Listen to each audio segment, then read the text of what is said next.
Excitation au max aujourd'hui sur ce plateau. Ce week-end, c'est le All-Star Weekend et la First Team y sera. C'est également la fin des trades. Alors on va en parler aujourd'hui, double dose de débat. NBA First Talk, saison 2, épisode 14. Bienvenue chez la First Team. Erwan à votre tête, Thomas Dufang, leur passeport dans la poche. Ils sont prêts à partir et à décoller. Ouais. Tout à fait.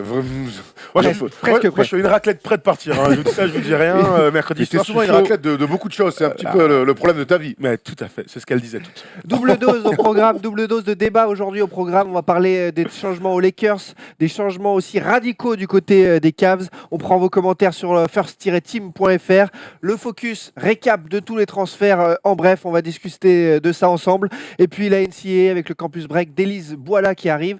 Tout de suite, on file voir les news. Bryant on the move with the jumper. He got it! Et si c'était eux les meilleurs, les Raptors de Toronto, 8e victoire en 10 matchs pour les Raptors. À l'arrivée, ils sont leaders à l'Est. Qu'est-ce que ça vous fait ? C'est assez spécial quand on sait qu'il y a Cleveland, qu'il y a Boston. Il marche dans l'ombre finalement. On en parlait assez peu cette saison. On avait noté la dimension supérieure prise par DeMar DeRozan cette saison. Les Raptors étaient dans le coup depuis le début de saison. Mais finalement, dans l'ombre des Celtics, même, et on parlait aussi beaucoup des Cavs avec leur haut et leur bas. Et quoi, mine de rien, mine de crayon, j'adore cette expression. Regarde qui voilà, les Raptors qui sont dans la continuité, eux. Et moi, ce que j'aime bien par rapport aux années précédentes, c'est qu'il y avait un duo Lauri-DeRozan. Cette année, c'est vraiment un leader qui est DeRozan. Et autour, je trouve ça très complémentaire. Ibaka est bon, oui, je sais, Thomas, tu vois. L'utilisation de Valanciunas en début de match. Et puis surtout, un banc dont on en parle finalement très peu, mais un banc très compact et très efficace sur le terrain. En parlant d'efficacité, 8 victoires en 10 matchs, vas-y. C'est une belle surprise. Hein. Moi, franchement, de voir Toronto, qui certes nous a conquis depuis ces quelques dernières semaines, moi, imaginez... Alors que Boston est parti très fort, on a loué leur défense, on les a trouvés très bons. Puis il y a ce petit creux. Mais pendant ce temps-là, DeRozan est incroyable. DeRozan tire, tu l'as dit, son équipe vers le haut. J'ai vu quelques tweets passer ce week-end en parlant de Kyle Lowry, où on disait Kyle Lowry est beaucoup moins fort. D'autres disaient, au contraire, il a jamais été aussi fort puisqu'il est utile à l'équipe. Alors, la vérité est entre les deux, c'est-à-dire que Kyle Lowry est moins fort qu'avant, mais il est moins fort à côté d'un DeRozan qui est plus fort et surtout il s'est mis au service du collectif. Là aujourd'hui, il est exclusivement en une espèce de shooter, sur les passes de DeRozan. La créativité, elle se crée par le collectif avec beaucoup de passes, des renversements et donc du 1 contre 1 de DeRozan. Mais en tout cas, c'est une équipe que je prends plaisir à voir jouer et ça, c'était pas le cas avant. Ils sont bons, ok, ils sont leaders, ok, mais ma question par rapport à eux, c'est celle-là. Est-ce que c'est pas uniquement dû à la faiblesse des Cavs et des Celtics, leur place de leader? Oui et non, forcément. Ouais. Un petit peu, ils profitent des Celtics qui, moi, me déçoivent, mais on aura l'occasion d'en parler un petit peu plus dans cette émission.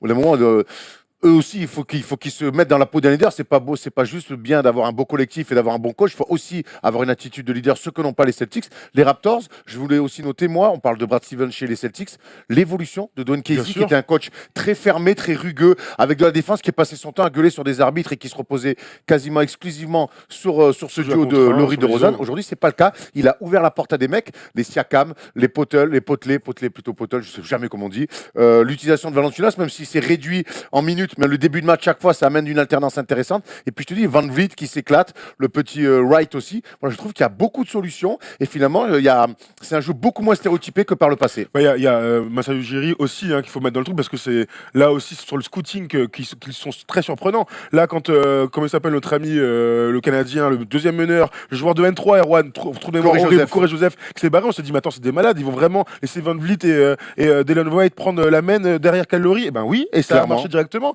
On se souvient que Terrence Ross avait été évacué l'année dernière pour Norman Powell, et ben ça marche tout de suite. On voit même des inventions de joueurs, tu vois, dans le 5 majeur. Vraiment, c'est un truc très intéressant. Alors, la question, c'est est-ce qu'ils vont tenir le niveau en play-off? Moi, je vois deux équipes meilleures quand même qui sont Boston. C'est la grande interrogation. Mais après, on ne peut pas leur enlever que eux, mine de rien, depuis quelques années, ils ont une expérience collective qui est supérieure aujourd'hui à celle des Celtics. Largement. Et des Cavs. Normal, les Cavs, ils ont une nouvelle équipe qui a une semaine. Et les Celtics, c'est cette saison. Donc eux, collectivement, ils ont peut-être un petit peu plus. Je pense notamment Valanciunas, DeRozan, Lowry et même Dwayne Casey au coaching. Donc eux, ils ont cette expérience pour eux depuis quelques années. Maintenant, on les attend en playoff. Mais je te dis, ils ont cette année une profondeur de banc. Ils sont moins prévisibles dans leur jeu parce que ça arrive de partout. Ça peut courir, ça peut jouer demi-terrain. Ça défend bien aussi. Non, c'est une équipe super intéressante. J'ai hâte vraiment de les voir en playoff et puis qui confirment enfin leur belle saison régulière en post-season. Et leur série, les belles 8 victoires en 10 matchs. À suivre donc les Raptors. Tout de suite, Les 50 points de Damien Lillard face aux Kings. Coup de chaud, comme il en a l'habitude chaque saison, finalement, avec un 16 sur 26 au tir. Ce coup de chaud, ça vous a fait plaisir, ça montre que voilà, sa toujours. place Moi, sur le j'adore Star, quand elle est Damien pas Lillard évidente. rappelle. J'adore toujours quand Damien Lillard rappelle le grand joueur qu'il est. 50 points en moins de 30 minutes, c'est un exploit. Donc ça veut dire que si on le laisse 10 minutes de plus sur le terrain, ça fait 39 minutes. C'est pas non plus énorme. Mais donc il est capable peut-être d'en mettre 60 ou plus. Voilà, j'adore quand Damien Lillard rappelle le grand joueur qu'il est, le meneur de haut niveau qu'il est, scoreur incroyable. Maintenant, c'est vrai que plus le temps passe et plus on se dit, même si les Blazers font une saison correcte, on se dit, on aimerait bien le voir avec peut-être une équipe plus solide, pouvoir regarder yeux dans les yeux, collectivement en tout cas, les meilleures équipes de la Ligue, parce que lui en tout cas en 1 contre 1, il adore jouer face aux meilleurs meneurs de la Ligue. Moi, ce qui me fait marrer, c'est que j'ai l'impression qu'il se tire la bourre avec CJ McCollum pour savoir qui va marquer 50 points avec le moins de minutes possible. On se souvient des 50 points de CJ McCollum en 28 minutes il y a quelques semaines, c'était contre les Bulls. Là, c'est au tour de Damien Lillard et c'est bien la confirmation que ces deux mecs-là sont des talents hors normes. Alors, c'est une équipe solide cette saison, mine de rien, dans la conférence Ouest, donc j'ai hâte de voir encore une fois le Dame Time pendant les playoffs et c'est tout ce que cette équipe mérite. Très bien. Autre news, on va parler du All-Star Weekend parce qu'il y a un joueur qui file à Los Angeles, non pas dans le cadre d'un transfert. Kemba Walker sera All-Star. Ça vous fait plaisir? Finalement, lui, il n'était pas content. Il n'était pas content de ne pas être sélectionné direct. Pourtant, il était pas incroyable. content. Moi, les mecs, est-ce qu'à mon avis, ils peuvent regarder le bilan de leur équipe? Tu es censé être le leader. Ton équipe, ça fait 2 ans qu'elle fait de la merde, mon ami. Ton équipe, elle marche sur la tête. Tu es meneur de jeu, leader, franchise player d'une équipe qui ne marche pas. Et ton premier truc, c'est de chialer parce que tu vas pas All-Star Game. Moi, ça m'emmerde, ces attitudes-là. Je trouve que Kemba Walker ne mérite pas d'aller au All-Star Game cette année. Il a clairement pointé du doigt Goran Dragic, qui en fait moins que lui, qui a un meilleur bilan que lui. Alors, certes, peut-être intrinsèquement, Walker fait des choses autres, mais en tout cas, l'attitude de leader, elle est pour Dragic. Dragic, en plus, il est sur une saison où ça marche plutôt bien pour lui en sortie de l'Euro. Voilà, il est en plus sur sa franchise est prête à se séparer de lui. Voilà, c'est un petit peu bizarre pour lui en ce moment, je peux l'entendre, mais moi, ces attitudes à proclamer qu'on est All-Star Game quand tu n'es pas capable d'envoyer ton équipe en playoff à l'Est, et ça risque de le faire 2 ans d'affilée. Travaille un peu, quoi, voilà. Moi, franchement, j'aurais préféré envoyer quelqu'un d'autre. Hein. Il y a un gars dont on parle Simmons, un peu, Ben Simmons, j'aurais même mis Chris Middleton, moi, tu vois, pour récompenser, mine de rien, le bon retour de Milwaukee, qui se retrouve 5e depuis l'éviction de Jason Kidd, derrière Giannis Antetokounmpo, envoyer un deuxième Bucks, ça aurait été tout à fait normal. C'est une petite surprise, mine de rien, c'est une deuxième sélection All-Star Game pour Kemba Walker, qui s'impose, mine de rien, parmi les meilleurs à son poste, quoi. C'est ça qui est ouf. Moi, pour moi, Kemba Walker, alors, il a des stats clairement honorables, hein, on va pas dire qu'il est nul, hein, presque 23 points en 6 passes, c'est très sérieux. Maintenant, il y a plein d'autres mecs que j'aurais choisi avant et il n'a pas le statut de la superstar. Est-ce que c'est tout à fait normal? Est-ce qu'il n'est pas en train de tomber dans ce qu'on reproche parfois à Devin Booker, même s'il est plus jeune, de scorer dans des équipes qui ne gagnent pas? Bah, si, moi, je suis désolé, cette année, il a du matos autour de lui. Certes, il y a eu des blessures. Il y a eu beaucoup de blessures. Coach Clifford s'est retrouvé un petit peu sur le côté. Mais à quel moment, lui, il a dit, OK, il y a des soucis, je prends l'équipe sur mes épaules. Il marquera des points toute sa vie, mais est-ce qu'il va emmener les gens avec lui? Il l'avait fait il y a 2 ans. Et depuis 2 ans, mais cette équipe-là, ça tourne pas rond. Et forcément, quand une équipe tourne pas rond, on va pas s'en prendre à Marvin Williams. Hein. Voilà. Clairement. C'est sûr que Kemba Walker, donc vous le verrez ce week-end, vous lui passerez le bonjour. Bah, on lui dira ce qu'on pense un petit peu de sa sélection à Kemba Walker. Et en français, bien sûr. T'imagines front avec Kemba Walker. Surtout qu'on l'a croisé cet été, qui est plutôt sympa, le mec. Non, mais hein. ça n'a rien à voir. Bah oui, mais je suis d'accord, il est juste sympa, sa meuf aussi est très sympa. Et avec son contrat, etc., C'est pas ça ma façon de serveuse du. Charlotte n'a pas réussi à s'en séparer avant la fin. Non, mais bon, après, plutôt heureusement d'ailleurs, hein, je pense quand même. D'accord, mais en tout cas, ils ont clairement ouvert la porte à un transfert. Ça C'est s'est des pas rumeurs. plus coulé au portillon. Oui, mais depuis, il s'est réveillé, Kemba Walker. Justement, Time's Up, beaucoup d'équipes ont bougé pour cette fin de période de transfert. On en parle tout de suite dans le Focus. They do have a timeout. Decide not to use it. Curry, way downtown. Bang! Bang! Avant de vous montrer en détail tout ce qui s'est passé dans un tableau récapitulatif, on parle d'un transfert principal. Manu Moudier à New York, c'est quelque chose qui a impacté fortement Frank Ntilikina. Donc on en parle tout de suite avec ce ménage à trois équipes. McDermott à Dallas, Devin Harris à Denver. Alors cette arrivée à New York, elle vous fait peur pour le Français ? Forcément. Moi, franchement, en fait, il y a 2 lectures et c'est là où c'est intéressant. Il y a le côté franchouillard, on a envie de protéger nos petits, on a envie de dire ah Francky, ça va être ton tour. Moi, de voir arriver un meneur de jeu en 3e saison NBA qui a 22 ans et qui mine de rien a le même profil, d'abord physique, hein, tu vois, des grands bras et puis clairement un meilleur potentiel en attaque. Ouais, je trouve ça inquiétant quelque part, puisque si Frank Ntilikina est le meneur du futur des Knicks, eh bien là, tu as une embûche clairement devant lui, parce que Jared Jack est bien mignon, mais sur la fin, et de toute manière, on sait que ça va être Ils un ont passage 4 du terrain. meneurs Ils ont maintenant. 4 meneurs, il y a Trey Burke aussi, donc hier, ils ont joué à 4 meneurs, mais miracle, ils ont joué beaucoup tous les deux. Et ma deuxième lecture, c'est quand tu es fan des Knicks, et là, Aaron, si tu veux, tu peux en parler, mais moi, je trouve ça super cool. Je trouve ça hyper excitant, quoi, pour les Knicks d'avoir un bon meneur quand comme j'ai ça. vu que Manu Moody avait signé chez Knicks, j'étais content. Bah Au oui. bout d'un moment, on va arrêter le cocorico 2 minutes. Moi, je trouve que c'est une très bonne signature avec un meneur de jeu sur un rôle clé en NBA parce qu'on a oublié on a arrêté le triangle. Donc en fait, on a un meneur. Donc là, ses stats ne sont pas très représentatifs. Regardez, moins de 18 minutes, on sait que ça se passait mal Jamais avec. titulaire. Non, mais ça se passait C'est pas bien. Jamal Murray, ouais. Il y avait Mais bon. Jamal Murray en face, puis ça se passait pas bien avec Mike Malone. Donc là, il va pouvoir. N'oubliez pas qu'il a quand même été titulaire et que ses stats étaient supérieures les saisons précédentes. C'est un mec qui va apporter vraiment du talent, de la création, de la stabilité aussi côté Nuggets. Eh ben, Frank Ntilikina, il va faire comme tous les mecs qui sont passés en NBA avant lui. Il va s'accrocher à la concurrence. Il va apprendre aussi d'un mec qui a un petit peu plus d'expérience que lui. Arrêtons de s'inquiéter de tout et de croire qu'on va les mettre dans le coton tout le temps. Clairement. On est en NBA, c'est la jungle. J'aime beaucoup le profil de Ntilikina, son évolution, mais au bout d'un moment, il va falloir qu'il se mette un petit peu dans le dur. On est trop en train de le caresser dans le sens du poil. Il y a des mecs, démontre Jared Jack à l'entraînement, démontre Trey Burke à l'entraînement, et que Moody te tire vers le haut. Voilà, faut voir le verre à moitié vide ou le verre à moitié plein. À lui de choisir. Moi, je lui conseillerais quand même de le voir à moitié plein. Qu'est-ce que vous sentez par rapport À moitié combien par Parce qu'en rapport, fait, je vais vite trop et je confonds un peu. Suivant, va vite. vers suivant, s'il vous plaît. par rapport à ce que vous avez vu des premiers instants là, Ouais. ensemble de copropriété, de coexistence, qu'est-ce que ça On a vu des trucs marrants. Alors d'abord, Jared Jack était toujours dans le 5. Ça a donné 8 minutes, 2 points pour monsieur Jared Jack. Bon, c'est pas très intéressant. Le deuxième meneur ces derniers temps, c'était Trey Burke. Trey Burke, hier soir, c'est 8 minutes pour 2 points de rebond. Très intéressant. Mais surtout, on a vu donc Emmanuel Mudiay qui joue 29 minutes pour 14 points, 10 passes, mais il joue exactement sur le même temps de jeu que Frank Ntilikina. Donc ils ont joué 1 et 2. Donc le Frankie, hier, il a joué 31 minutes pour 12 points, 3 rebonds. Il a même mis un layup à un moment donné. Je fais waouh, il a le layup main droite. Je fais, mais qu'est-ce qu'il est bourré ou quoi? Incroyable, merveilleux, tu vois. Donc on peut imaginer un back court. Alors, sans parler de 5 majeurs et tout, mais ça peut être complémentaire. Non, mais Francky a un c'est bon la tir, meilleure des- c'est la Mudiay meilleure peut des jouer sortes. deux, voilà. Arrêtons de vendre Frank Ntilikina comme un mec qui doit être starter à tout prix. Non, bien sûr. L'important, c'est d'être sur le terrain. Hier, il prend 31 minutes. Et puis, si c'est pendant 3-4 ans, il doit être deuxième meneur derrière un Moody avec du temps de jeu et avec un impact en sortie de banc, notamment défensif et qui progresse. Voilà, arrêtons de tout de suite vouloir en faire un meneur titulaire de NBA. Là, ça change la fin de saison de la star Porzingis. Ça change quelque chose pour eux. Ça va faire plus de minutes. Il y a ils des vont tirs à tenter. prendre, il y a des ballons à prendre en clairement. attaque. La responsabilité. Les Knicks, je pense, peuvent faire une croix sur le puff. Il a qu'à se régaler. Il y a moins de pression. Il y a la star qui est pas là, qui prend beaucoup de tirs, met des points, défend, fais ce que tu as à faire, prends ta chance. C'est ça la NBA aussi. Un mot sur les deux autres hommes. Les deux autres... McDermott, on en parlait un petit peu Ouais, avant. ouais. McDermott, donc il est encore dans son contrat rookie, me semble. Ouais. Quatrième franchise déjà Incroyable. dans le seul contrat rookie pour Ouais, McDermott. du pays, Chicago, Casey, Mec, New c'est York. j'irai et- dormir chez vous, quoi. Ah ouais, incroyable. Et par contre, en fait, ce qui est le plus intéressant pour moi, c'est donc Devin Harris qui arrive à Denver. Emmanuel Mudiay était un bon meneur, mais c'est pas un backup.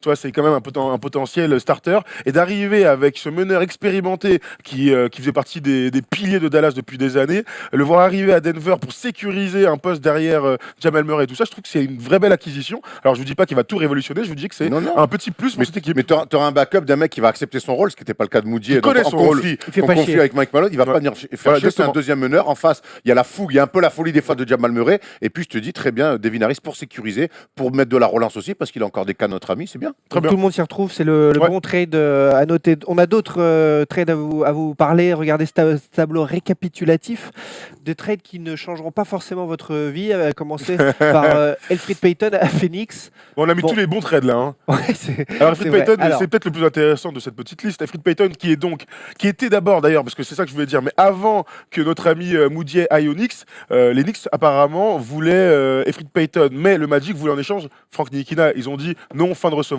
Donc ils se voient envoyer. Quoi contre c'est quoi? C'est à Phoenix Un deuxième contre tour de deuxième draft. tour de draft. Donc ça, un meneur de jeu comme Elfrid Payton, ça vaut un deuxième tour de draft. C'est incroyable comme Ah, mais aujourd'hui. je crois que La ça- NBA ça- est je crois qu'ils ont dingue. vraiment voulu l'évacuer, ça marchait, Ah bah oui, je te confirme. ça marchait plus du tout. Pour peut-être Et lui, signer en tout quelqu'un cas, d'important cet été. sur ses premiers matchs, il a l'air d'avoir. Il va et jouer, puis, lui. et puis c'est un poste où il souffre énormément. Tyler Ellis, il est Bien bien sûr. gentil. Ils n'avaient pas gardé Mike James. Tyler Ellis, il est Et bien McConney gentil. blessé. Hein. Mais avec son physique Non, de c'est mini-moi. n'importe quoi. Je pensais plutôt à Tyler Unis, tu pensais. Eric Bledsoe est parti, d'accord, très bien. Ok Ouais, très Thomas, bonjour. On est février 2018. Oui, tout va bien. Phoenix, bon. Donc voilà, après on sait qu'il y a des scores à retour, on pense notamment à Devin Booker, c'est un meneur plus passeur qui, C'est très bien pour qui Devin remplit des Booker. cases. Ouais, j'espère pour lui qu'il va se relancer un petit peu, il en a grand besoin parce qu'il est encore jeune, Elfried Payton, il a quand même des qualités et qu'il se mette un putain de coup de tondeuse. tu verras Elfried, on n'en meurt pas d'un coup de Bon, allez, tondeuse. avançons quand même sur les autres trades bien plus intéressants. La suite de ce tableau, donc avec plus intéressant, je sais Moi, je pas. suis pas Moi sûr, j'en ai hein. un qui est plus intéressant, c'est Jameer Nelson, c'est la deuxième ligne de ce petit tableau. Jameer Nelson qui arrive donc à Détroit, un bon meneur de jeu, encore une fois backup dans le même profil que Devin Harris. On se souvient de son bon passage à Denver l'année dernière, donc pourquoi pas un Jameer Nelson avec entre guillemets des responsabilités à Détroit, je mets des grands trucs, mais quand ils n'ont pas de meneur vu que Reggie Jackson est tout le temps blessé, avec Ishmi c'est une bonne acquisition pour Détroit. Voilà. C'est faiblard sur le poste. Ah bah oui, bien Jameer sûr. Nelson, Ah bah, je- ça, ah oui, ça c'est- peut leur En coûter même la place temps, en playoff, hein, surtout il qu'ils faut que sont, Reggie Jackson ils sont dans le revienne. dur en ce moment. Russell Vaughn contre Cunningham. Voilà. Ok. James Ennis Ça, qui a c'est joué. Ouais, on va voir. Vas-y, avance, Non, mais ça met en plein ça truc. va aller vite la Ouais, on suite. va hein. aller vite. Bryce Johnson, ouais, très bien, super. Noah Vonleh, qui est un haut choix de draft à Charlotte, eh bien, se retrouve comme un journeyman, un vulgaire petite crotte qui est envoyé. Et puis voilà, on peut enchaîner. Ce genre Voilà. d'ajustement, là, pour faire en bref, ces 4 derniers transferts, c'est des petites histoires d'argent, de banquiers. Faire de la place, voilà, plus faire ou de la moins, place. récupérer des tours de draft. Ouais, bon là, c'est pas Voilà. le plus intéressant à discuter. Non, C'est de la T'as pas un gestion, deuxième- c'est de la T'as pas un logistique. deuxième tableau, Polo? Parce qu'il en manque. Il y avait un super truc. Non, Il y a- c'est tout ce que t'as mis, c'est Non, pas grave. Derrière, on a les buyouts. Il y avait mais il y avait un truc quand même, le Bruno Caboclo qui va direction Sacramento, c'était le nouveau KD par Toronto, Ouais. le Brésilien. Finalement, on verra jamais ce gars-là envoyé contre Malachi Richardson qui venait d'être On se drafté souvient par que Sacramento. Bref, c'est absolument n'importe Caboclo, quoi. quand il est drafté, il n'y a même pas d'image de lui. Hein. Bah ouais, il vient de je sais même pas d'où du Du Brésil, Brésil, peut-être deuxième division. Enfin bref, c'est assez Il y incroyable. a 3 mouvements importants quand même, donc, Ah oui. sur lesquels il faut revenir. Commencer par Joe Johnson. Ça, c'est Ça, bon. ça change la donne. Incroyable. Quand même, Joe Johnson, donc, qui devient un Rocket. Ça, c'est cool. Ça, c'est fou, moi, ça. je trouve ça très bien. Bravo, beaucoup des Rockets. On se souvient que cet été, ils avaient tenté d'avoir Melo. Ça, s'était pas fait. Et dans le profil, je trouve que ça fit parfaitement bien à un mec d'expérience qui va certainement jouer sur le poste 4, peut jouer aussi poste 3, créatif. Et puis, on sait un mec qui peut passer au travers de tout un match, mais faire gagner des séries de playoffs, Thomas, comme tu le disais, parce que le sang-froid, clutch attitude, c'est un très très bon choix, une très belle pièce rapportée pour les Rockets. De toute façon, Joe Johnson n'a aucun intérêt d'être dans une franchise qui joue pas les playoffs. Alors vraiment, pour le coup, tu sais, genre il est dernier, il a aucun intérêt. Aujourd'hui, Joe Johnson ne peut plus porter une équipe, tu l'as dit. Par contre, sur une série de playoffs face aux Warriors, pourquoi pas en finale de conférence, s'il met un tir pour la gagne dans le troisième match, ça peut faire la balance. Donc oui, c'est évidemment une super acquisition pour les Rockets. Clairement. Un autre joueur qui peut apporter son expérience et des tirs, Marco Bellinelli, lâché donc par Atlanta, direction Philadelphie. C'est cool ça. Avec cette équipe de jeunes, ça peut Alors, on va faire un matcher. peu le cocorico comme avec Nilikina, c'est pas cool pour Timothée Ouais, dans un autre profil. quand Cabarot même. dans un autre profil, mais c'est vrai que derrière Riddick, ils n'avaient pas de shooter pur. Donc on sait que Bellini, tu l'envoies au feu, il mettra toujours 2-3 saucisses derrière l'arc.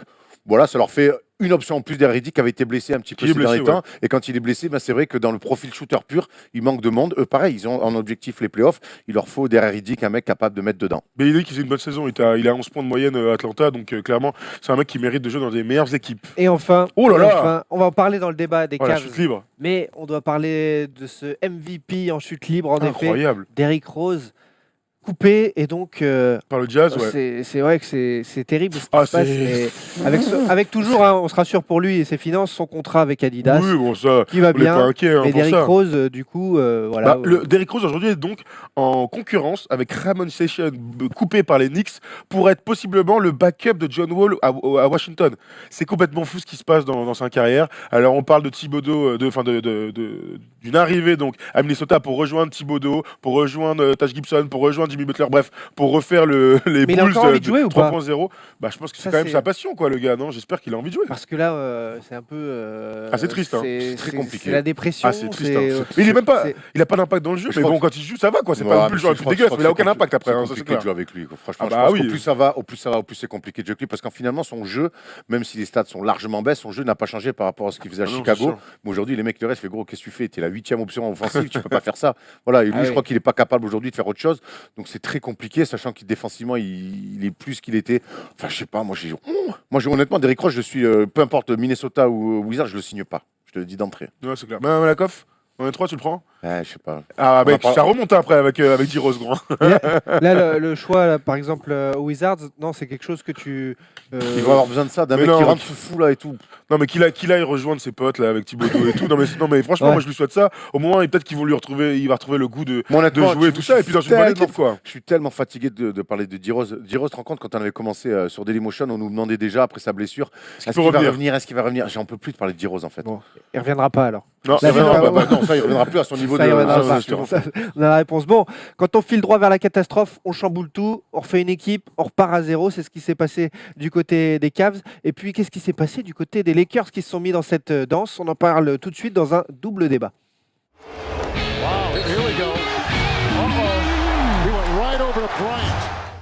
Channing Frye, Isaiah Thomas débarque aux Lakers pour le plus grand plaisir de Thomas Dufan, vous le savez bien. Oui, bien Qui se sûr. rend chez lui, dans son église de Los Angeles ce week-end pour le All-Star Game. Et à l'arrivée, le départ des jeunes pousses, Jordan Clarkson, Oh Larry Nance, dont on parlait Oh, depuis de punaise. nombreuses semaines, notamment dans cette émission. Ah, oui. Alors, on commence par les Lakers. Ah, ouais. Comment ça se passe pour Isaiah Thomas, ses premières minutes, premier bon match à titre individuel. Première on défaite commence- aussi, hein, tout va Première bien. défaite à Dallas, 22 points. Comment vous voyez ces débuts et puis cet avenir à court terme pour l'instant? Bah déjà, Isaiah Thomas, c'est une grosse surprise de l'avoir vu arriver aux Lakers, tout simplement. C'est vrai que on n'en a pas parlé, mais c'est vrai que cette trade deadline a été incroyable. Pendant 1 heure, les Cavs ont enchaîné les trades et on était tous là sur le cul. Et ça a commencé donc avec l'évacuation de notre ami Isaiah Thomas. C'était pas dans les rumeurs en fait. On pensait qu'il allait rester. On parlait évidemment de Tristan Thompson, d'Iman Shumpert, de plein d'autres gens, mais Isaiah Thomas n'était jamais dans les rumeurs. Et finalement, de le voir arriver aux Lakers, dans un premier temps, tu te dis, mais que font les Lakers?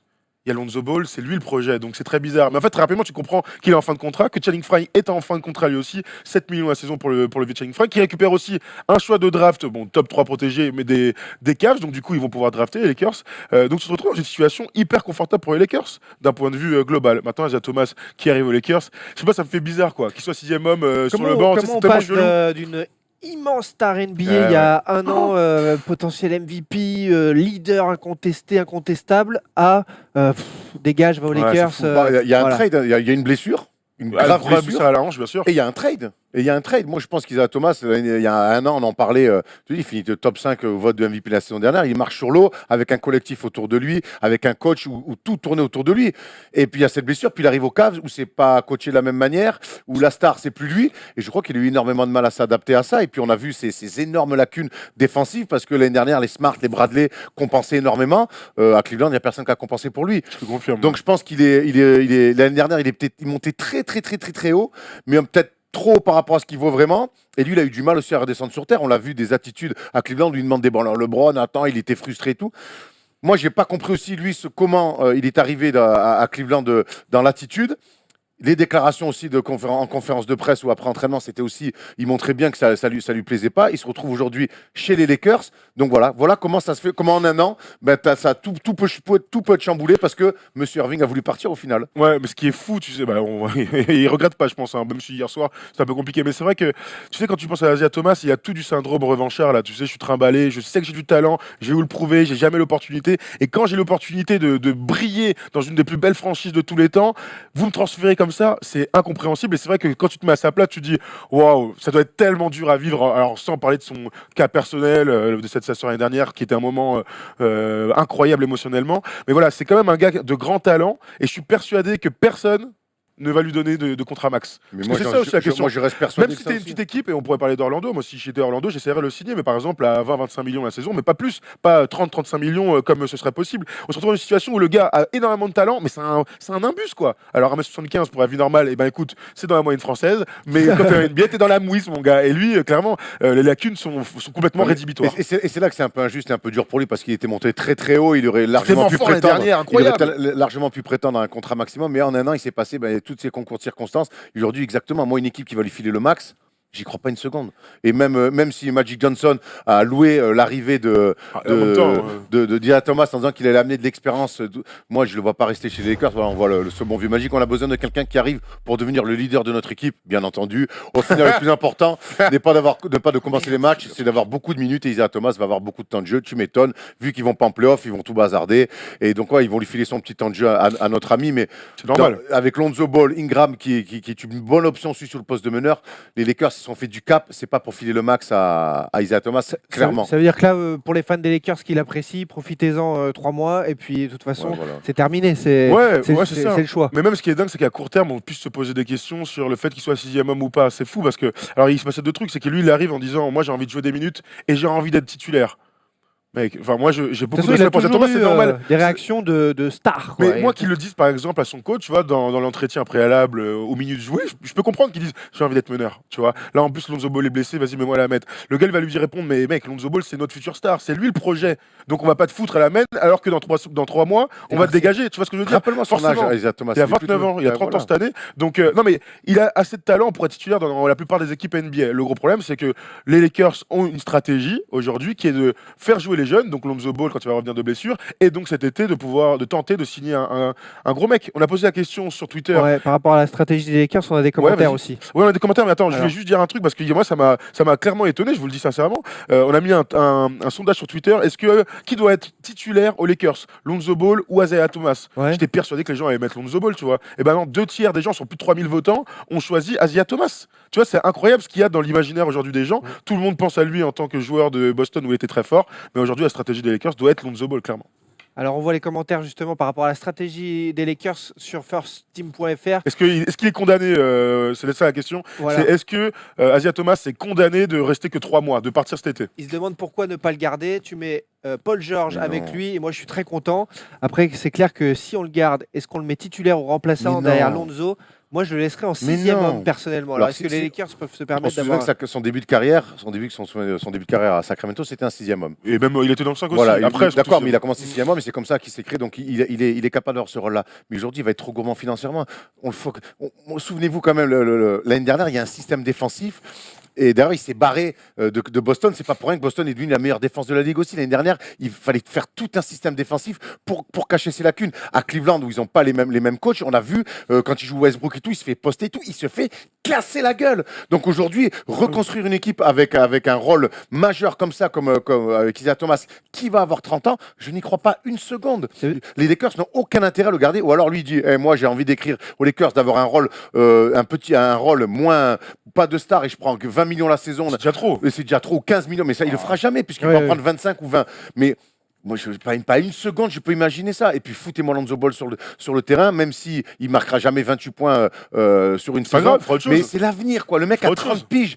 Enfin, faut arrêter. Isaiah Thomas, il est que de passage. Si c'est différent, ça veut dire que la stratégie des Lakers, elle est complètement à l'envers. Ils n'ont pas fait tout ça pour le re-signer au max. Ça, c'est sûr. et Donc chez certain. les Lakers où il n'y a déjà pas de défense, il faut s'attendre au pire là d'ici la fin de saison. Mais Et deux, mais regardez, bah oui, regardez je les confirme. deux branlés que récupèrent les Cavs voilà, sur la télé nationale face à OKC, face à Houston. Mais regardez comme il est ciblé. Ah bah oui, mais il était déjà C'est avant. catastrophe. Ah oui, et ça veut dire que pour des histoires de contrat, d'ego et puis donc de choix perso, il va se retrouver forcément dans des franchises qui vont mettre l'argent, mais où Bien il sûr, sera moi, si. moins bien moi ça me entouré. choque pas après moi enfin est-ce qu'on est obligé de dire tu vois on a C'est un eu mec cette qui discussion pourrait jouer le incroyable c'est-à-dire qu'il y a bah oui il pourrait jouer le titre mais en 3e option d'une équipe et dans un système incroyable autour de lui et Il j'en est suis pas même prêt- pas il est sûr pas- il a pas l'air d'être prêt à le faire. Hein. et moi je comprends non mais attends les gars toute sa vie on lui a dit mec t'es trop petit t'es nul il a prouvé qu'il pouvait être All-Star l'un des tout meilleurs joueurs de la NBA et enfin il va toucher le jackpot on va lui dire ah mec t'es une merde de pas prendre le jackpot mais gros si quelqu'un lui propose 30 millions mais qui fonce même si c'est mais c'est tu vois, Memphis si tu c'est parles- le Magic Mais si tu qui- parlais, qui- tu quelle que soit par- la tu équipe. parlais d'Orlando. Moi, je trouve que oui, Orlando aurait tout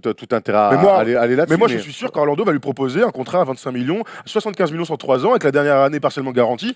Hop, il est content, il prend son cash. Ça fait partie du jeu, non, mine de rien. Et puis dans 2 ans, s'il est toujours aussi bon, et ben il signera quelque part d'autre. Ça fait partie du jeu. On a sélectionné 3 autres commentaires parmi ce que vous avez commenté justement sur first-team.fr. Regardez, Hit for Three. Les Lakers ont le choix, par exemple, s'ils n'arrivent pas à signer 2 gros contrats cet été, ils peuvent le re-signer à court terme. Ce qui me semble plus logique car ça m'étonnerait que LeBron C'est intéressant, décide d'aller ça. aux Lakers. Ça, Alors, c'est intéressant parce que c'est vrai que, regardez, de toute manière, il y a la chimère Paul George. Évidemment que tous les fans des Lakers veulent clairement que Paul George signe aux Lakers et ce serait une histoire incroyable de voir ce gars-là arriver du coup pour un contrat max puisqu'ils ont la place.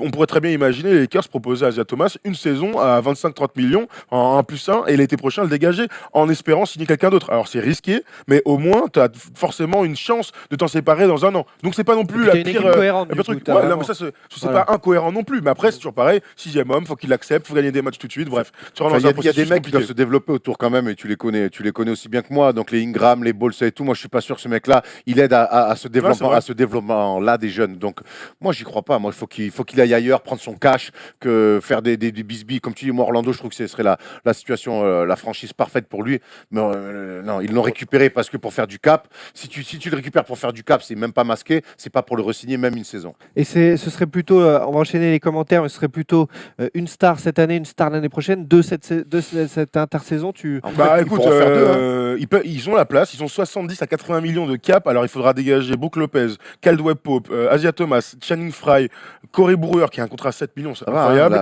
Donc voilà, évidemment, il faudra tout reconstruire autour de tout ça, mais donc il y a Paul George, le truc numéro 1, mais il y a aussi LeBron. Imagine LeBron déboule, imagine Paul George et LeBron arrivent. C'est possible aujourd'hui, les Lakers, c'est pour ça que ce trade est incroyable, c'est qu'ils ont réussi en évacuant le contrat de Jordan Clarkson à 12 millions et Larry Nance, c'était un peu le truc à dégager qui était un peu compliqué, mais bon bref, en tout cas tu te retrouves avec la possibilité de signer 2 superstars et donc d'être compétitif dès l'année prochaine. Enfin, c'est complètement ouf ce qu'ils ont fait. Maintenant, c'est très risqué parce que tu peux aussi te retrouver avec Zabi. Les autres commentaires sur la stratégie des Lakers, assumée mais risquée, la stratégie des Lakers vue par vous sur le site de la First Team. Chacun est compléter, il n'aura jamais le max, ses limites défensives sont rédhibitoires. Ça, on vient en effet, on vient d'en parler. Et autre et dernier commentaire sélectionné. Mr. Polo. Rolly Rockets qui nous dit « Oui, je pense qu'il quittera les Lakers, quoi qu'il arrive. Quel est l'intérêt de proposer un nouveau contrat? D'autant que le lutin va demander gros. » C'est vrai, c'est ce qu'on vient de dire. Leur stratégie est de miser sur Lonzo. Magic a d'ailleurs assuré que Lonzo resterait titulaire. Voilà, même s'il est blessé en ce moment. Vous imaginez un meilleur All-Star de 30 piges, backup de Lonzo? Non. Bah non, mais aux Lakers, on a tout vu, hein, donc pourquoi pas. En tout cas, ça m'étonnerait qu'Isaiah soit OK. Alors, on poursuit nos débats. On parlait de Thomas, on va parler des Cavs, parce que Lakers, Cavs, tout a changé. Tout de suite. Wow, here we go. Uh-oh. He went right over to Bryant. 6 départs, 4 arrivées du côté de Cleveland. On peut envoyer le tableau parce que ce tableau est magique, ce tableau est surprenant. Regardez tout ça, regardez ces départs de joueurs majeurs, j'ai envie de dire. C'était pas le top 3 de l'équipe, mais il y a des stars là-dedans. Asia Thomas, Dwayne Wade, Channing Frye, Derrick Rose, Iman Shumpert, Jake Crowder sont partis. Que des mecs qui avaient du temps de jeu dans cet effectif et qui avaient des responsabilités. Donc George Hill, Rodney Hood, Larry Nance Jr. et donc Jordan Clarkson arrivent. Quand le trade ont été faits, alors franchement c'était une surprise. Je pense qu'il faut vraiment qu'on répète, et ça a été une surprise, c'était le feu sur Twitter, c'était complètement incroyable le nombre de réponses que vous nous avez envoyées sur Facebook, sur Twitter et sur le site, et c'était vraiment pour ça aussi qu'on aime la NBA, on va pas se mentir. Mais c'est vrai que moi j'aime beaucoup cette stratégie employée par les Cavs. On a parlé de toutes les lacunes pendant toute la saison de cette équipe, défensivement, dans l'envie, une équipe de padrés là, assis, là, tu sais, des sénateurs, voilà, tu vois, c'était catastrophique. Et puis, en une soirée, tu te retrouves avec une équipe avec des jeunes, avec de l'envie, et on l'a vu hier contre Boston, donc c'est la meilleure pub pour dire que c'était un bon trade. Mais surtout, moi j'ai envie d'appuyer sur le fait que George Hill soit une acquisition très importante, parce qu'enfin sur le poste de meneur, à la place de donc José Calderon ou Derrick Rose, non, moi j'appelle José, mon pote. On dirait qu'il était formé à Cholet, le mec, quoi. Pourquoi pas, il était formé à Barcelone, il se dit José là-bas. À Barcelone. Je sais rien, enfin je te dis en Espagne, quoi. Et donc voilà, c'est pas pareil. Quand même. Vitoria, il a joué à Vitoria. Pour l'instant, Barcelone est toujours en Espagne, et quand ils seront sortis, on en parlera. C'est horrible. Et bref, donc tous les meneurs de jeu, même Dwayne Wade, avaient des qualités forcément offensives, mais en tout cas défensivement c'était catastrophique. Et hier, sur un seul match, tu as vu à quel point ce gars-là, sur les pick and roll, en pick défensive, il va apporter énormément à LeBron. Et en plus, c'est un espèce de Chalmers plus.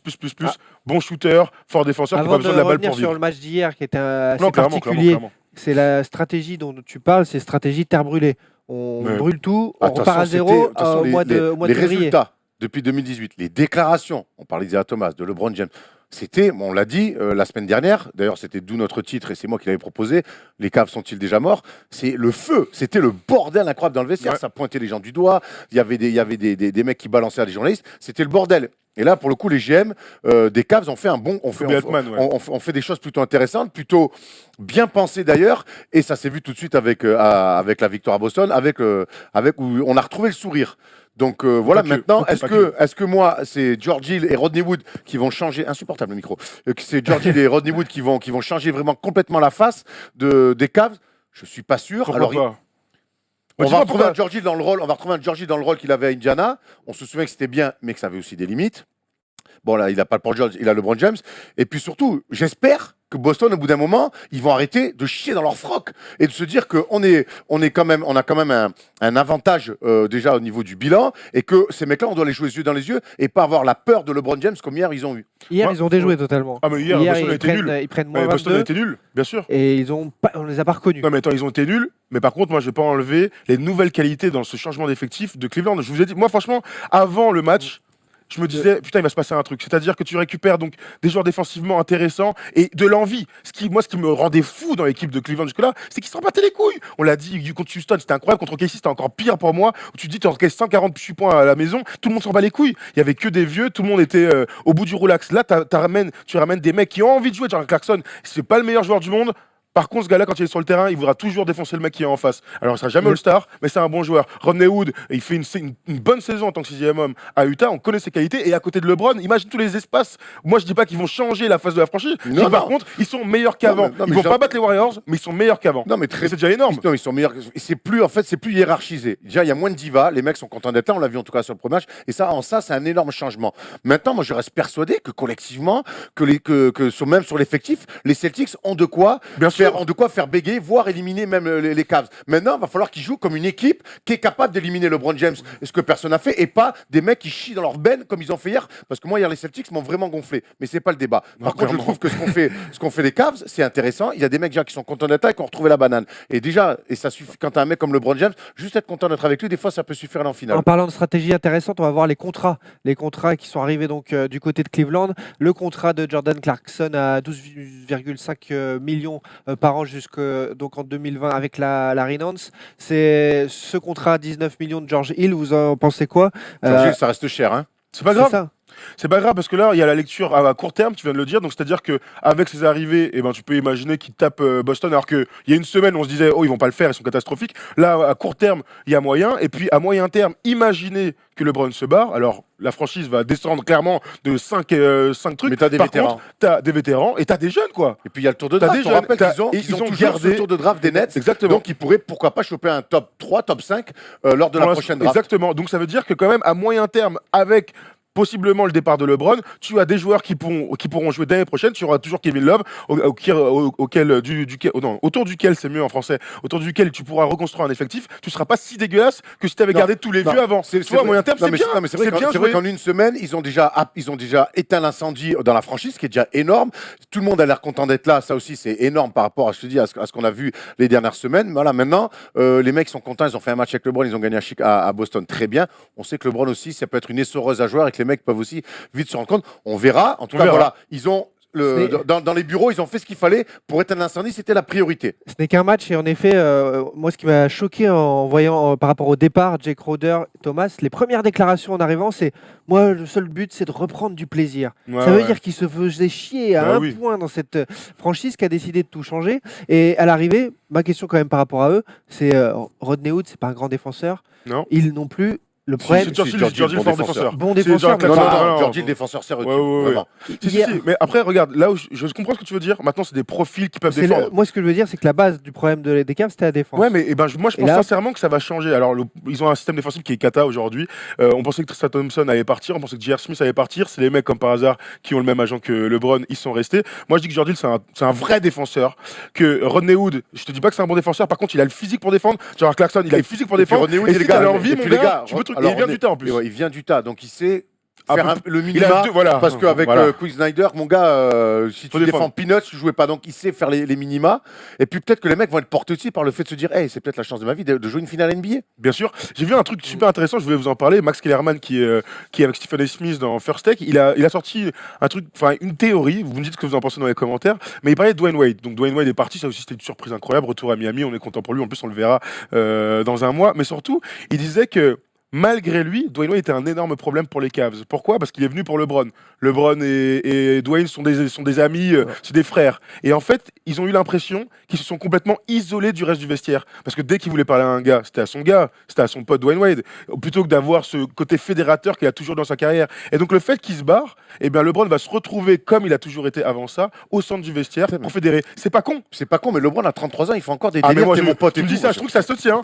Et comme par hasard, il y a son meilleur pote qui est là, et c'est le feu dans la franchise. Donc il y a des causes à effet qui sont évidentes. Alors ça se trouve que c'est une théorie merdique complexe, c'est pas vrai du tout, mais moi je trouve que c'était plutôt intelligent. Et je voulais vous l'exposer. Psychologie de vestiaire à voir. Dans les commentaires sur les Cavs, on en a aussi Ouais, un petit sélectionné. commentaire.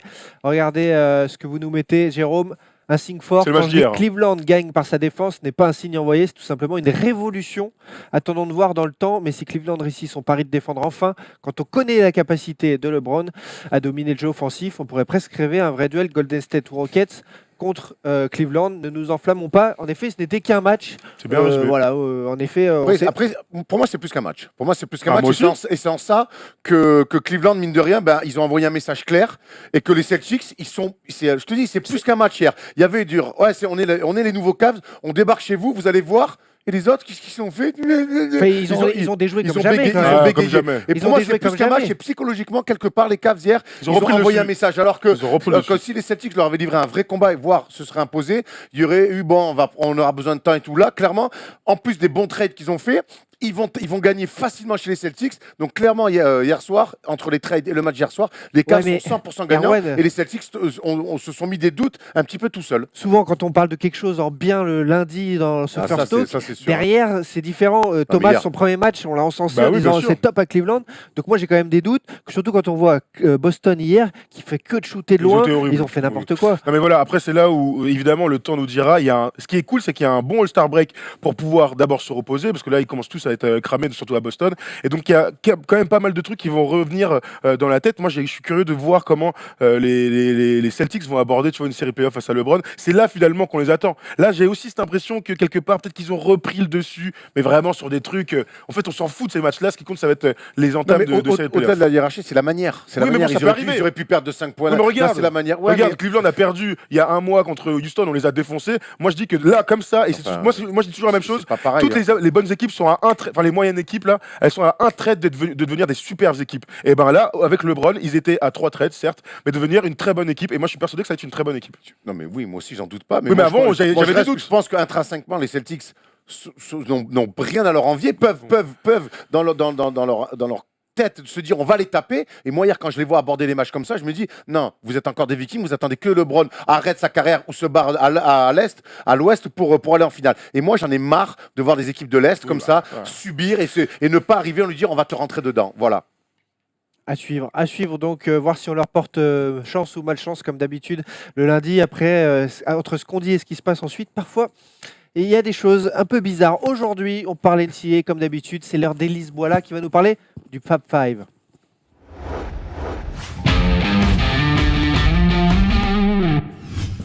Le Campus Break, ça fait plaisir. Salut Élise. Salut tout le monde. Salut. Salut de boum, hein. Ouais. Salut. Comment- Frère, ça va ou quoi? Ça va et toi? Bah ouais, super. Putain, merde Tu quoi. vas nous parler d'un instant magique, d'un moment Exactement. spécial. Très très chaud. Alors attends, je vais m'installer peinard. Peinard. Parce que Sur moi, les Prends la plateformes. camomille, Erwan, s'il Parce te que plaît. moi, Bam, petit journal. cette histoire, elle me régale. Regarde, je croise les bras, je suis tout oui. Ok, c'est parti. C'est un classique de l'histoire de la NCAA. Je suis très contente de vous le présenter aujourd'hui parce que c'est une de mes périodes préférées et surtout une de mes histoires préférées en NCAA. Le Fab Five, c'est 5 freshmen qui débarquent lors de la saison 91-92 à l'université de Michigan et qui vont marquer à jamais l'histoire de la NCAA et du basket. Chris Webber, Joanne Howard, Jalen Rose, Jimmy King, Ray Jackson, vous les voyez derrière. Encore considérés aujourd'hui, ils sont thugs, hein. Non, ils sont peut-être de fous. Encore considéré aujourd'hui comme l'un des meilleurs recrutements de l'histoire de la Bien sûr. NCAA. Donc je vous remets un peu dans le contexte de l'époque. En 88-89, ils remportent le seul titre de leur histoire mené par un certain Glenn Rice. L'année d'après, ils n'arrivent pas à se qualifier pour la March Madness. Et du coup, Steve Fisher, en 91, recrute les 5 joueurs, les 5 étant classés parmi les meilleurs lycéens du pays. Donc ils ne jouent pas tous tout de suite tous ensemble car ce sont des freshmen. Il faudra attendre la deuxième partie de saison pour les voir starter tous ensemble. Exactement le 9 février 1992, lorsque tous les freshmen du coup startent ensemble face à Notre-Dame. Et ce jour-là, ils marqueront à eux tous les points de la Ça, rencontre. c'est incroyable, Et ça. c'est là que commence la Contre légende. Notre Dame. Du coup, ils vont 2 fois en finale de championnat NCAA, une fois contre Duke en 91. Donc Duke, c'était un peu les garçons de bonne famille, Christian ils les Leitner, détestaient, Bubby Hurley, Ah, là, et Grant Hill. Et l'autre côté, c'était les 5 mecs du ghetto de Michigan. Et du coup, quand le Fab Five rencontrait Christian Leitner, je peux vous dire que c'était du trash talk de très très Ah ouais, haut niveau, du vrai trash talk comme on n'en C'est fait un plus truc des aujourd'hui. mères, hein, tu peux le dire. Ah oui, non, mais ça, Dans le meilleur des cas. Donc ils ont quand même perdu 71-51 ce jour-là, donc une belle fessée. Mais malgré ça, la première saison du Fab Five reste quand même excellente avec un bilan de 25 victoires pour 9 défaites. Du coup, l'année d'après, rebelote, encore une finale, cette fois-ci contre North Carolina. Lors d'un match ultra serré où à 20 secondes de la fin, ils perdent de 2 points et là, Chris Webber prend un rebond sur un lancer franc loupé. Il part en coast to coast, il s'enfreine dans une trappe et là, panique totale, il demande un temps mort. Venu de Il sort de nulle nulle part. part. Déjà, il prend le rebond, il cherche son meneur. Ouais. Il le Le meneur trouve qui est pas, coupé. gros. Il fait un marché. Un marché. Il fait un marché qui n'est pas sifflé. Pas sifflé, Il est pas il sifflé. part d'ailleurs, et donc il n'a pas sifflé le marché, il fait un tout droit dans le corner. Il s'enferme dans la trappe. Le pire endroit d'un Et terrain de basket. apparemment, gros. l'histoire, on le voit dans un documentaire qui est super, qui s'appelle Fab Five, hein, qui est ouais, tout Ouais, simplement. Hein, Ils sont pas où en fichus fait, sur le titre. on voit un mec, un assistant de l'assistant sur le côté dire time out. Donc en fait, il l'a regardé, et ce serait pas de sa faute. Ouais, il a mais entendu bon. l'information. Il a quoi, entendu ouais. l'information, donc dans la panique, il a crié temps mort, évidemment. Donc faute technique pour Michigan. Parce que pas de temps mort, oui. Oui, Parce qu'il pas de avait temps parce mort, qu'il il n'y a avait pas de temps plus de mort. Il y avait temps plus de mort, temps ouais. mort. Donc évidemment, faute technique, du coup, possession et 2 lancers francs pour North Et Carolina. tête de Chris Webber qui restera Et mythique, mon grosse gars. Il avait défaite. pleuré, le gars. Traumatisme à Incroyable. jamais. Ah bah ouais, tu m'étonnes. Et donc ils perdent. Hein, du Et coup. donc ils perdent Ah bah, ils 71 à 77, c'est ça. Voilà. Donc côté basket, le Fab Five, c'est un style de jeu très athlétique, physique, spectaculaire, avec des jeunes talentueux qui étaient des athlètes incroyables. Et c'est plus de 50 victoires de finale en March Madness, et tout ça juste avec des freshmen, et qui en plus d'avoir un énorme impact sur le terrain, on avait encore voire plus, je dirais, hors du terrain. Et Bien c'est sûr. là que ça devient intéressant parce que à l'époque, c'est eux qui ont ramené un peu la culture hip-hop, baggy, shorts. long crâne, Ah ouais. crâne rasé, Ah ouais. énorme trash talk face aux adversaires, surtout Jalen Rose. Maintenant, ça vous paraît peut-être pas extraordinaire ce que je vous dis parce que on a l'habitude de voir tout ça et tout, mais il y a 20 ans, voir comme ça 5 mecs du ghetto débarquer et parler hip-hop, dire tout ce qui leur passe par la tête, les médias en étaient friands, c'était polémique sur polémique parce que clairement, ils disaient tout ce qui leur passait par la tête. Mais Et c'est un ils- style aussi, les shorts, shorts longs. c'est les premiers à porter les Chaussettes shorts. noires, C'est ce que j'allais chaussettes noires dire. miottes. Tu me... Chaussures Ah. noires. Ah, pardon. Non mais j'aime quand t'es comme ça, Erwan. C'est ça, chaussettes. Tu les portais, chaussettes noires, basket Moi, noir. c'est les chaussettes noires, basket Bah, la noir. base. Ça vient du La Fab C'est les base. Five. premiers, c'est les premiers. C'est comme Surtout- tout de dire Moi, ça, j'ai quand même. toujours joué après. Bah oui, la Chaussures base. noires, Sur tous les chaussettes playgrounds, noires. tout le monde a suivi cette mode-là. Ce mode-là, c'était tellement été un buzz que Nike a été surfé du coup sur ce buzz-là et elle les a renommés la Air Max, Nike Force Air Max, non, Nike Force Max Fab Five. Je crois que c'était ça. Ça finit par Fab Five, en tout cas. Ça finit par Fab Five. Ils l'ont renommé après ça. Je pense que j'avais. Tu peux envoyer la petite photo de la Air Max, voilà. Oh, C'était lourd. les Barclays, Barclays, ça. ça. C'était les Ouais, Barclays. c'est des Barclays, ouais. Et du coup, Exactement. ça fait une énorme C'est ouf. polémique parce que Nike s'est fait des millions sur cette chaussure nommée le Fab Five et eux n'ont touché aucun centime comme il est interdit d'avoir. Chris de Webber a toucher. sur beaucoup les gueulé. maillots, hein. Chris Weber a gueulé, il Beaucoup disait de- qu'il passait devant les boutiques. Tu l'as vu dans ce reportage il quand a- il bah, dit ça, c'est c'est ça. ça. Il Moi, passe dans j'avais les pas boutiques, 20 bah oui. pour manger. Par contre, mon maillot, il était dans la $100. dans la vitrine et il coûtait $100. C'est Ouais. ça.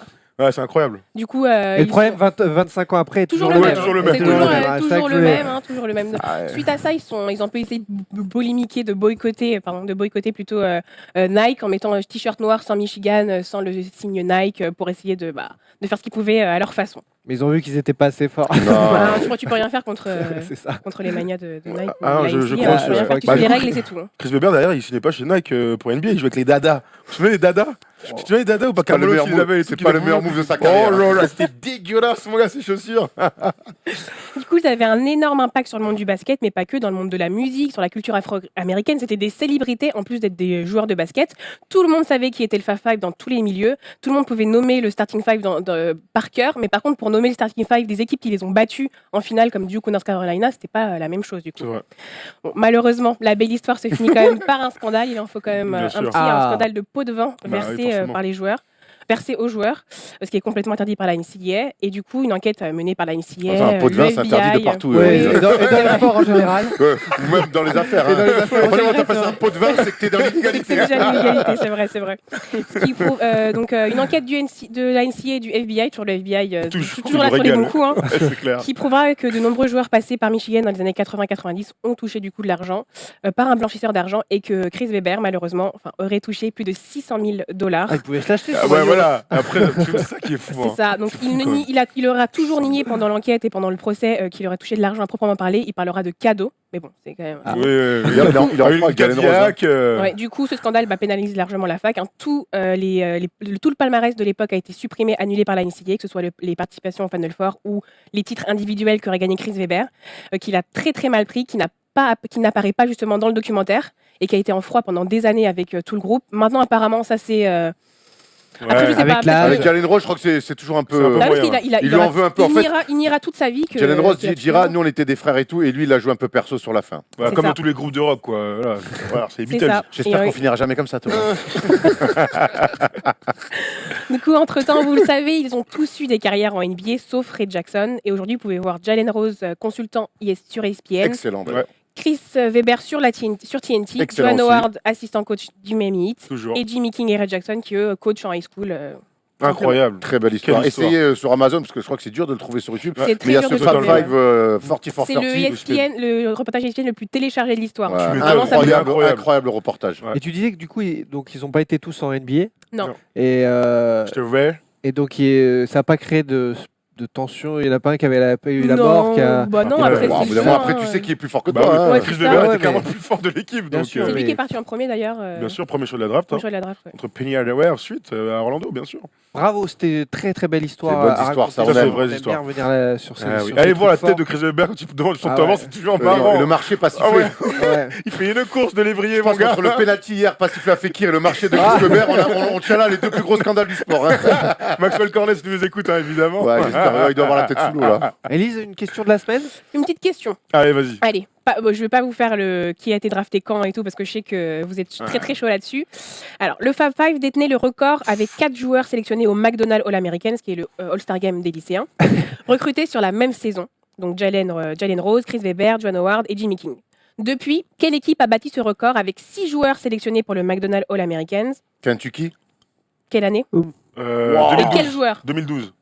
c'est pas Quand des on est jumeaux Harrison, Harrison et tout. 2011. Après. Après C'est pas quand même les jumeaux Harrison 2013-2014. et tout là. Si, Il y avait qui d'autre 2014. après d'autres 2013-2014. 2013-2014. jumeaux Donc il y avait Harrison, les jumeaux Harrison C'était exactement. Kentucky. Hein. Andrew et Aaron. 2013. Ouais. Il y avait qui d'autre? Donc ça fait déjà 2 joueurs. Oh, c'est dur. Hein. Kentucky 2013, on est horrible. Kid Gilchrist, non, c'est après, c'est avant. C'est bon ça Comment Kid Gilchrist. Non. Non.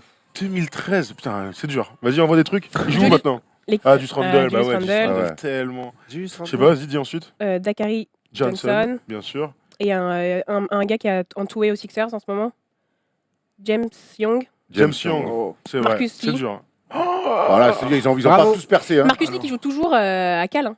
Il est toujours à l'université. Ah bon. J'ai checké hier, j'étais. Il a dû- Parce qu'il a fait une saison, il a fait Ah, un redshirt. redshirt. Ouais. Eh bien, incroyable. Voilà. 6 mecs du. 6 mecs, c'est ouais. énorme. Hein. C'est Comment vrai. être sérieux. Du coup, quand on se pose la question des meilleurs recrutements, Duke l'année prochaine.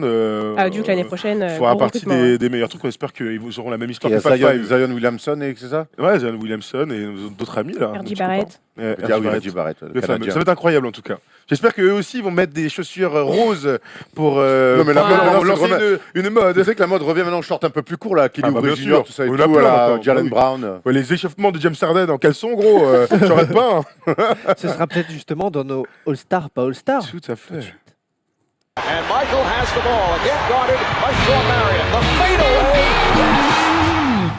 Tout ce qui nous a plu et ce qui nous a déplu ces dernières heures, ce sont les All-Stars, pas All-Stars. On commence par toi, Élise. Qu'est-ce qui t'a plu, All-Star? Bah moi, mon All-Star, c'est Tonton Dwayne Wade qui revient à Miami. Ah ça me ouais. régale. Je Oui. suis très content. Je crois que Gabrielle Union, d'ailleurs, est très très tu contente m'étonnes. aussi. Elle l'a dit. Et je crois aussi que tu es très content parce que je crois que tu as hâte d'acheter le Bien petit sûr. Miami Vice qui s'en Ah va comme ouais. des petits pains. T'as d'ailleurs. vu cette histoire incroyable là? Quelle histoire Bah hein genre Miami donc vend ses petits maillots, ils mettent en vente le maillot de, de Dwayne Wade, plus 100 pays qui commandent, Et plus là, de 8 coupure de stock. 8000% en pourcentage de vente qui explose au moment du retour de Miami de Dwayne Wade. Star. Merci, Donc Dwayne Wade. clairement pour avoir le maillot, va falloir se lever très tôt. Mais tu sais ce que tu dis, ce maillot c'est peut-être le plus réussi de cette collection The City. Il a Mais dit finalement, oui. tu voulais acheter le maillot du 8, mais avec qui derrière? Bah pas Whiteside en tout tu peux cas. pas kiffer Dragic, bon. Je passe le Là, vêt. tu mets Wade et voilà quoi. Bah oui là, Et c'est Wade, clair. forcément, c'est un peu plus de gueule. Tu m'étonnes. Et la first team sera à Miami du 7, Du 7 au 11 au mars, 11 venez avec nous Bien l'équipe. sûr. Ouais, il y a allez. encore des places. Il y a encore il des reste places. quelques places. All-Star en continu, un Ah ouais. All-Star collectif. On va Et à chialer 3. là. On va chialer là. Vas-y, on va Polo.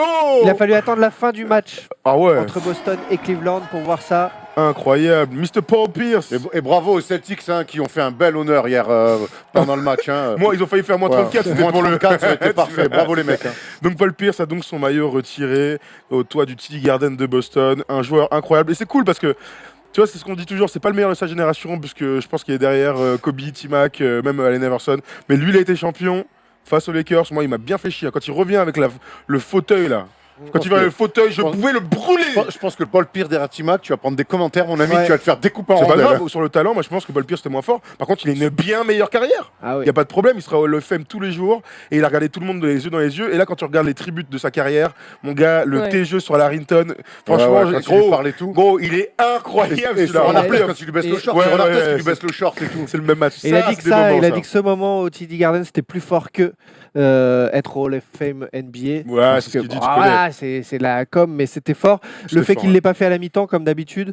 Bah sinon, Bon. ça aurait duré un peu longtemps. Elle a duré Ouais. 1 heure, je crois, la cérémonie. Donc, bon courage. Hein. Le Ouais. temps que tout le monde parle et tout, machin. Les télés étaient pas contentes parce qu'il fallait rester. Les, Bah ouais, t'as vu, les ils ont fans- mis des panneaux pour dire les fans, restez dans la salle même si on se fait botter par les Cavs. Donc voilà, mais c'est vrai que. Et puis son duel avec LeBron en 2008 pour se qualifier pour la finale. Mon gars, je crois qu'il met 45, lui, LeBron, lui 41, les yeux dans les yeux, tu sais, des duels épiques quoi, entre deux vraies légendes. Donc, Et donc puis c'est voilà, un mec c'est qui a vraiment tout connu au Celtics, hein, qui a son duo avec Antoine avec Walker. Antoine Walker. Lui, il est toujours resté. Il a connu vraiment les bas-fonds, la dureté avec les Celtics jusqu'à connaître un petit peu les Transfert. profs. Et puis on arrive avec le premier trio incroyable, Garnett et Allez. Ray Allen. L'éclosion Réel, de- pas invité. de- Hein. Ouais, Pas invité. l'éclosion de Pas Rajon présent. Rondo. Et puis voilà quoi. Non, c'est une très très belle histoire de Doc Paul Rivers. Pierce. Doc Rivers. Incroyable. Mais vraiment, c'est un mec qu'on adore tous en fait. C'est Paul un Pierce. Celtic Vrai gars. vraiment, tu vois. C'est un c'est vrai. Celtics. Et puis, Droit. tu sais, souvent on dit, mec, il met moi, les joueurs clutch là. Tu sais, les joueurs clutch par excellence, lui, il en fait partie. Ça fait kiffer. Et puis, Fiable. super joueur de basket, quoi. C'est pas qu'un scoreur bête. Il était très fort, vraiment. Fiable, froid. Ouais. C'était grosse séquence émotion C'est hier. vrai qu'il à avait failli revoir. mourir aussi en milieu de sa Eh carrière. oui. Il s'est fait planter 17 fois par un mec. Ça, et tout. c'est fou, Donc, ça. c'est un Il vient mec qui a des- d'Inglewood, dans le il vient ghetto de LA. d'Inglewood et tout. Ouais. Non, voilà, ça mérite un peu plus qu'un simple top, mais malheureusement, on fait avec ce qu'on a. Mais en tout cas, voilà, c'est largement mérité pour ce mec-là. Ouais, on pourrait faire un débat. Sera-t-il au Hall of Fame? Oh, le vieux Oh, le débat, débat tout de pété. merde. Le débat tout pété. Oui, allez, on passe tout de suite au All-Star. Sponge Parker ou Paul Pierce? Effectivement. Oh, tout de suite, ce qui nous a déplu, les Paul Stars. Alors, Erwan. Moi, ce qui m'a pas Les ce qui m'a Celtics, déplu, Paris. c'est les Celtics, effectivement, parce qu'on Voilà, reste donc tu du vois. coup chez les Celtics. Ben ouais, moi hier, je suis déçu. J'ai été vraiment. J'étais chaud, tu vois, il n'y a plus de NFL, c'était la première grosse affiche d'un dimanche, avec le trade des Cavs qui arrivait remonté, qui voulait envoyer un message en face à leurs concurrents directs, même si Toronto est premier, mais les Celtics restent des concurrents directs. Je trouve qu'ils ont raté leur rendez-vous clairement et ça mérite un flop largement mérité. J'attends beaucoup mieux des Celtics qui depuis 2018 ont des hauts et des bas assez on peut Ils sont peut-être commencer à fatigués. s'inquiéter. Ils sont Ouais. fatigués. Paul Star. Ah, moi, c'est un deuxième top. Parce que cette équipe aurait pu être dans notre news. Puisque le Utah a enchaîné une 9e victoire d'affilée. Et ils ne sont qu'à un match et demi des playoffs, donc des vont y aller. Pelicans. Et ça sent très bon. Donovan Mitchell est très très fort hier. Il a fait des trucs face à Damon Lillard. Franchement, il est trop fort. Rudy Gobert est bien. Bref, c'est une équipe. Ils se sont renforcés, mine de rien, avec Jake Crowder qui est arrivé pour renforcer le poste 3. Bref, Utah est une belle cote pour les playoffs. Il va y aller, Rudy va nous faire mentir. Ah ouais, c'est vrai. Ah bah écoute, hein, on lui souhaite. Hein.